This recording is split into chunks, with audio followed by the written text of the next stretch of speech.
अस्सलाम वालेकुम, नमस्कार, आदाब। मैं साजिद हुसैन और आप देख रहे हैं चाकोलिया टाइम्स। बंगाल के जनता की मन की बात के तहत आज हम मौजूद हैं चाकोलिया विधानसभा के निज़ामपुर बाज़ार में। यहाँ एक बहुत पुराना बाज़ार है, हाट लगता है। लोग सोमवार और शुक्रवार को यहाँ पे आते हैं, काफ़ी भीड़ होती है। कुछ लोग हमारे साथ जुड़े हुए हैं, हम इन पर कुछ मुद्दों पर चर्चा करेंगे। जैसा कि आप लोगों को पता है कि कल असदुद्दीन ओवैसी साहब की भी एंट्री पश्चिम बंगाल में हो गई है। फुरफुरा शरीफ दरगाह में उन्होंने ज़ियारत की, उसके बाद अब्बास सिद्दीकी साहब से उनकी मुलाकात, और उस मुलाकात से कई राजनीतिक खेमे में हलचल सी मची हुई है। तो आइए सर्वे करते हैं ज़मीनी स्तर पर और लोगों से जानते हैं कि पश्चिम बंगाल विधानसभा निर्वाचन 2021 को लेकर के लोगों का क्या मत है और क्या मन है। सबसे पहले क्या नाम है आपका, थोड़ा आगे आइए। मेरा नाम डॉक्टर अंजुम होदा जी। कहाँ से हैं आप? निजामपुर से हैं जी। तो जिस तरह से पश्चिम बंगाल की राजनीति का पता ही है कि कभी भी चुनाव का ऐलान हो सकता है, क्या माहौल होगा आपके यहाँ से चाकोलिया विधानसभा से? देखिए, हमारे चाकोलिया विधानसभा क्षेत्र में जी। जो माहौल था वही माहौल रहेगा और हमारे इलाके में शांति बहुत है। हमारे इलाके में कभी शांति भंग हुआ है ना होगा। और हम लोग हिंदू मुसलमान सिख जितने भी जाति के लोग हैं, सबके सब का एक ही मत है कि हमारे इलाके में शांति रहे और शांति रहे बस।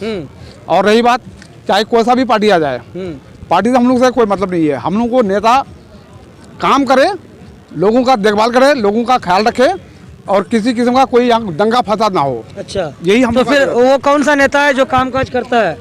अभी तक तो टीएमसी का ही ज़्यादा देखते हैं। हाँ। लेकिन द्वारा सरकार जो प्रकोप को खोला है, इसमें तो लोगों को अच्छा फायदा हो रहा है और सुनते हैं कि आगे चलकर और भी फायदा होगा। लेकिन अब यहाँ बंगाल में जिस तरह से राजनीतिक माहौल चल रहा है, इस माहौल में अब ममता बनर्जी अकेली तो नहीं है, पूरे बंगाल साथ है। और रही बात भारतीय जनता पार्टी, वह भी अपना दमखम दिखा रही है। उनका तो ये कहना है कि अब की बार 200 पार। देखिए, अब की बार 200 पार हो सकता है, लेकिन जनता जनार्दन सबका है। अच्छा।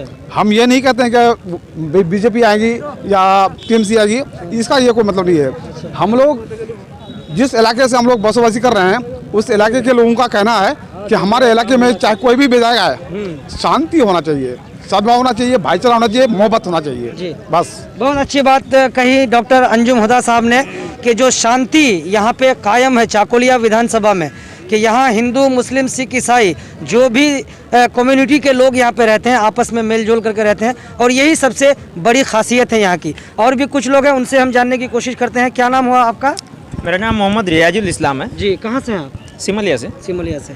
तो जिस तरह से अभी पश्चिम बंगाल की राजनीति एक अलग रंग ले चुकी है, एक तरफ आपका तृणमूल है, ऊपर से बीजेपी का दबदबा, बढ़ता गिराव बीजेपी का पश्चिम बंगाल में, लेफ्ट कांग्रेस का एक अलग जोट है, फिर से आपका असदुद्दीन ओवैसी साहब भाईजान ने भी एंट्री मार दी है। क्या कुछ रहने वाला है इस बार? देखिए, असदुद्दीन ओवैसी साहब का जहाँ तक बात है, कुछ इफेक्ट तो डालेंगे वो, लेकिन उतना नहीं डाल पाएंगे जितना वो बोल रहे हैं। क्योंकि उनका मेन ये होता है, टारगेट होता है मुसलमान को लेके ही वो राजनीति करते हैं। जिस तरह से बीजेपी जो हिंदू को लेके राजनीति करते हैं, तो उतना कुछ इफेक्ट होगा नहीं, लेकिन थोड़ा बहुत पड़ेगा।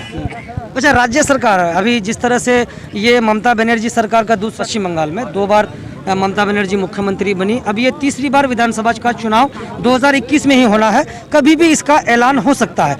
तो जिस तरह से राज्य सरकार ने, पश्चिम बंगाल की सरकार ने ज़मीनी स्तर पर कामकाज किए हैं, लोगों को जो सुविधाएं पहुंचाए हैं, उससे आप कितना संतुष्ट हैं कि हाँ, जो राज्य सरकार की योजनाएं हैं वो ज़मीनी स्तर तक सही से पहुंच रही है?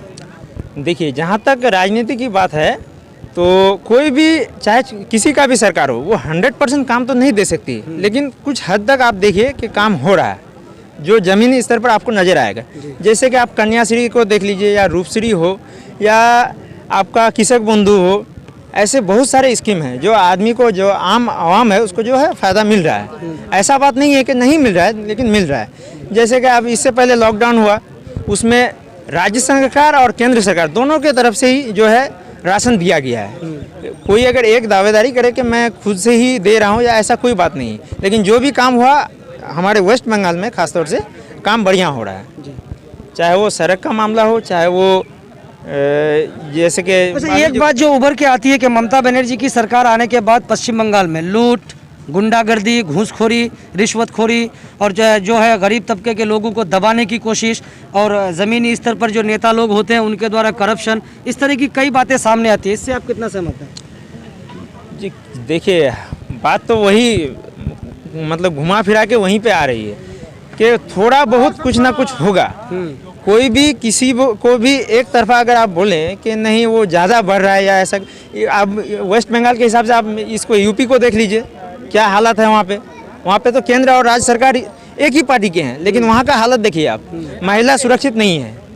और रोज़गार के बारे में आप वहाँ देख लीजिए कितना बुरा हाल है वहाँ, स्कूल हो या कॉलेज हो, वहाँ का हालात देख सकते हैं आप। आपका कहने का मतलब है कि सरकार कोई भी हो क्लीन चिट नहीं पा सकती? नहीं पा सकता है, ठीक, वो 100% नहीं हो सकता ठीक, है। बहुत बहुत शुक्रिया आपका। और एक भाई इधर हैं, इधर थोड़ा इधर आइए।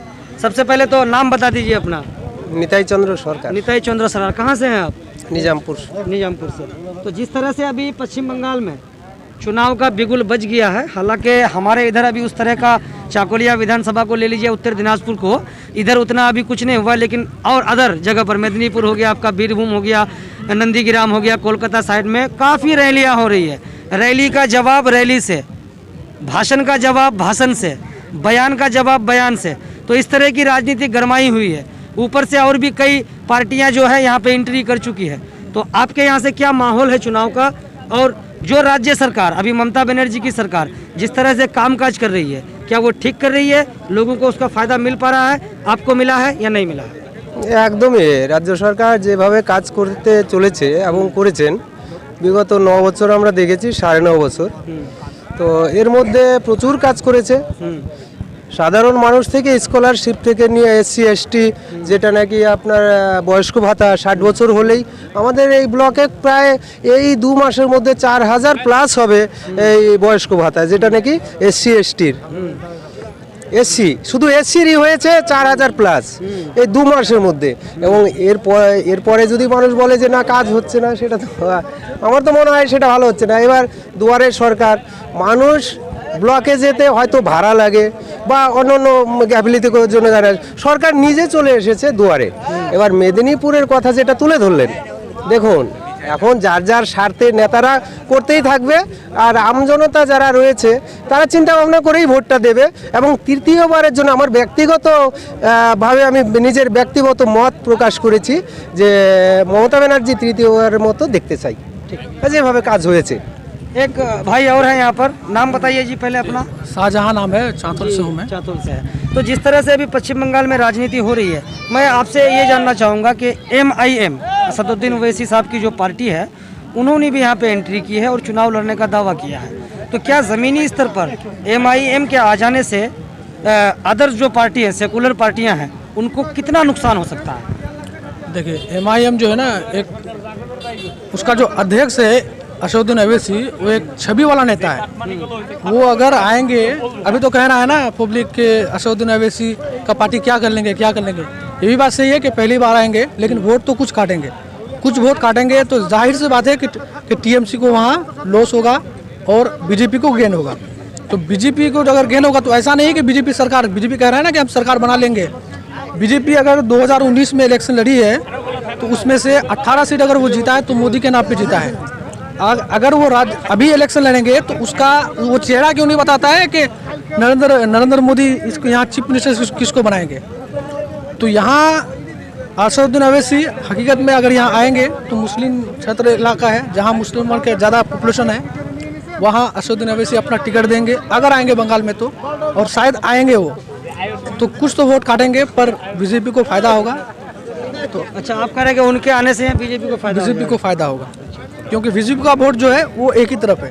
बट यहाँ CPM ले लीजिए आप, विक्टर तो विक्टर ही है, आप TMC ले लीजिए। और TMC का भी सबसे बड़ा चांस क्या है कि यहाँ उसके कैंडिडेट के ऊपर डिपेंड करेगा। कैंडिडेट अगर अच्छा होगा, करप्शन नहीं होगा, वो पॉपुलैरिटी ज़्यादा होगा इलाके में, और तो अगर वो कैंडिडेट होगा तो फिर बिंदास 60% है कि वो टीएमसी का ही जीतेगा यहाँ। अभी अभी आपके यहाँ के मौजूदा विधायक, आपने विक्टर भाई की बात की, तो मौजूदा विधायक उन्होंने उपचुनाव से अपने राजनीतिक करियर की शुरुआत की, उसके बाद उपचुनाव के बाद फिर वो 2 बार विधायक बने चाकोलिया के, तो वो अभी भी मौजूदा विधायक हैं। उनके द्वारा किए गए कामकाज या वो जो अभी यहाँ के विधायक हैं उनसे आप कितना संतुष्ट हैं? देखिए, मैं विक्टर से बिल्कुल संतुष्ट नहीं हूँ। मैं 2 बार वोट दिया हूँ, पर विक्टर से मैं कभी संतुष्ट नहीं हूँ, क्योंकि मुझे आज तक अपने नज़र में कोई ऐसा काम ही नहीं मिला, कोई ऐसा काम ही नहीं दिया कि विक्टर ने कोई काम किया है कि मैं सेटिस्फाइड हूँ।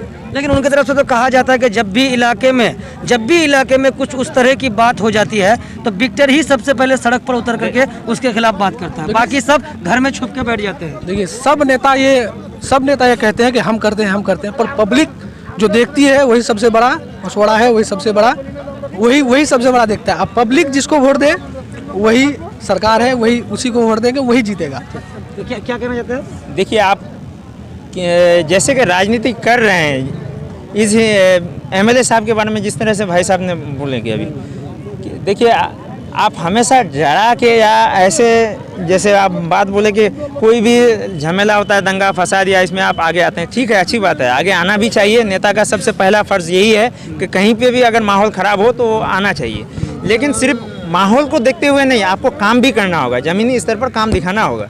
सिर्फ आप कहेंगे कि नहीं इसी आधार पर मैं वोट लूँगा तो ऐसा नहीं होगा, आपको काम भी दिखाना होगा, जमीन पे काम करना। जी, जमीन पे काम दिखाना, चाहे कोई भी नेता हो, चाहे टीएमसी का हो या वामफ्रंट का हो या सीपीएम का हो या कांग्रेस का हो या बीजेपी का हो, आपको काम दिखाना होगा। जो काम दिखाएगा वही युवा अभी काम रोजगार मांगता है, अभी दंगा फसाद इसमें वो जाना नहीं चाहता है, क्योंकि युवा अगर बेकार रहेंगे तो फिर यही सब होगा, दंगा फसाद में वो आगे आएंगे ही। अगर काम होगा तो फिर बेकारी ही, मतलब बेरोजगारी सबसे बड़ा मुद्दा है अभी यहाँ। अगर मुद्दे के ऊपर आप काम करेंगे तो फिर वोट मिलेगा, नहीं तो फिर नहीं मिलेगा। तो कुछ लोग और हैं, उनसे भी जानने की कोशिश करते हैं। आइए इधर, आप क्या नाम हुआ आपका? जी, कहाँ से हैं सर आप? मैं गोलपकड़ 2 ब्लॉक से हूँ और चाकुलिया सर्कल से। जी, जिस तरह से अभी पश्चिम बंगाल में राजनीति का गर्मा गर्मी शुरू हो गया, बिगुल भी बच गया है राजनीति का, कभी भी विधानसभा निर्वाचन का ऐलान हो सकता है, क्या माहौल है आपके यहाँ से? देखिए, अब ऐसा है कि अब नेक्स्ट जो है बिहार का चुनाव, मतलब असेंबली इलेक्शन हो गया, विधानसभा। अब बंगाल की बारी है, 2021 मई में बंगाल में चुनाव होगा, तो ये सभी जानते हैं, और जितने भी मतलब हमारे इंडियन वोटर्स हैं और हमारे ख़ास तौर से मगरबी बंगाल से हैं, तो सभी का, और प्लस जितने भी मीडिया हाउसेज हैं और कॉरपोरेट सेक्टर के, तो ये जाहिर सी बात है कि जब जिस स्टेट में विधानसभा इलेक्शन होता है तो सारी खबरें और सबका दिमाग और सबका मीडिया चैनल, प्लस वो नेशनल मीडिया हो या आपका रीजनल मीडिया हो या फिर आपका स्टेट का मीडिया हो, सारा झुकाव उस पर हो जाता है, एक नंबर।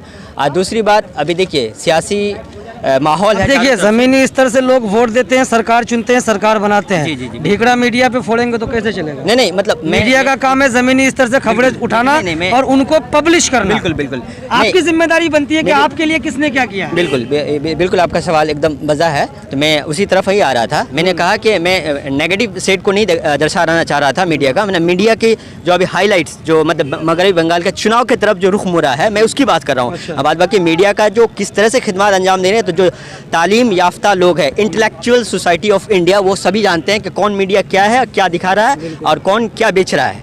वो सबको पढ़े लिखे लोगों को पता है, और जिसको नहीं पता है तो पढ़े लिखे लोगों के डिस्कशन से उसको भी पता हो जाता है। ये एक पॉइंट। दूसरा पॉइंट है कि अब है कि चुनाव का जो मगरबी बंगाल में ये घमासान मचा हुआ है, तो ये कोई नई बात नहीं, हर दौर में रहा है। तो अब ये मगरबी बंगाल का स्टेज है हमारा मई 2021 में जो होने वाला है, तो उसमें सभी पार्टियां हैं। जो रीजनल पार्टी है हमारा मतलब टीएमसी, उसके बाद उसके अलायंस जो है एली जो है, अभी उसके अलायंस में तो अभी कोई खैर है नहीं। उसके बाद है बाया महाज है, सीपीएम है, उसके बाद आपका बीजेपी भी है, उसके बाद और भी कुछ छोटी छोटी एमआईएम भी अब दस्तक देने वाली है। एमआईएम दस्तक देने वाली है, जो आपको बरोज़ संडे और 3 जनवरी को जो फुरफुरा शरीफ से फुरफुरा शरीफ एक हमारा मुक़द्दस दरगाह है, वहाँ के जो पीरज़ादा हैं अब्बास सिद्दीकी साहब, तो उससे उसने मुलाकात किया, असदुद्दीन ओवैसी साहब ने मुलाकात की और दरगाह का ज़ियारत भी किए और कुछ बातें भी की, क्योंकि वो दरगाह का ज़ियारत तो सभी हर आम व ख़ास के लिए, गोया के गैर धर्मों के लिए भी खुला रहता है, वो आते हैं। तो वो ज़ियारत के मकसद से आए थे। और यहाँ जहाँ तक सियासत की बात है या उसकी पार्टी लॉन्च की बात है, तो मैं आपकी इत्तला के लिए साजिद भाई मैं बता दूँ कि MIM यानी कुल हिंद मजलिस इत्तेहादुल मुस्लिमीन, ऑल इंडिया मजलिस इत्तेहादुल मुस्लिमीन का ऑफिशियली बंगाल में अभी तक अनाउंस ये लॉन्च नहीं करी है पार्टी।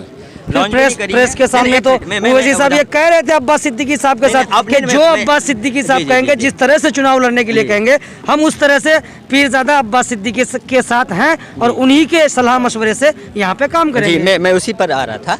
तो क्या है कि इससे पहले कोई शायद थे जमीलुल हसन साहब कलकत्ता से थे, तो शायद वो ठीक ठाक से अब संगठन का काम नहीं कर पाए।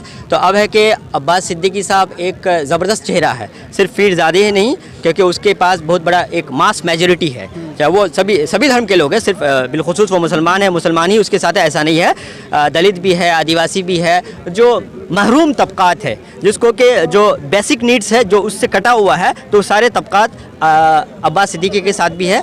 तो अब है कि कल जो है, कल का जो न्यूज़ के हवाले से मैं बात कर रहा हूँ कि ओवैसी साहब ने कल, वो तो ऑन रिकॉर्ड है, जो आप भी देखें, सभी मोटा मोटी जो देखते हैं या जो समझते हैं उसको पता है, तो उसने कहा कि अब्बास सिद्दीकी के साथ मैं पीछे रहूँगा, वो इमाम होंगे और हम उसका इत्तबा करेंगे, यानी गोया कि हम मुख्तदी बन के उसके सारी चीज़ों को हम बताएंगे और वो बता देंगे आपको। पहले बोले कि इस बार वो ज़्यादा इफेक्ट तो नहीं डाल पाएंगे, लेकिन हाँ, इसके बाद जो आने वाला इलेक्शन होगा उसमें लेकिन वो अच्छा खासा इफेक्ट डालेंगे इसमें, क्योंकि वो बिहार से जैसे वो अभी 5 सीट लेके आ चुके हैं, उसी तरह से हमारे बंगाल में जो सीमांचल से सटे हुए जो इलाके हैं, इसमें भी उनका थोड़ा पकड़ जो है आहिस्ता आहिस्ता मजबूत होगा। ठीक, बहुत बहुत शुक्रिया। तो ये मैं आपको चाकुलिया विधानसभा के निज़ामपुर हाट से बंगाल के जनता की मन की बात कार्यक्रम के तहत कुछ लोगों से बात की, आपने बातें सुनी, कैसी लगी नीचे कमेंट करके हमें ज़रूर बताएं। चैनल को सब्सक्राइब कर बेल आइकन को दबाएं। चाकुलिया टाइम्स के लिए निज़ामपुर से मैं मोहम्मद साजिद हुसैन।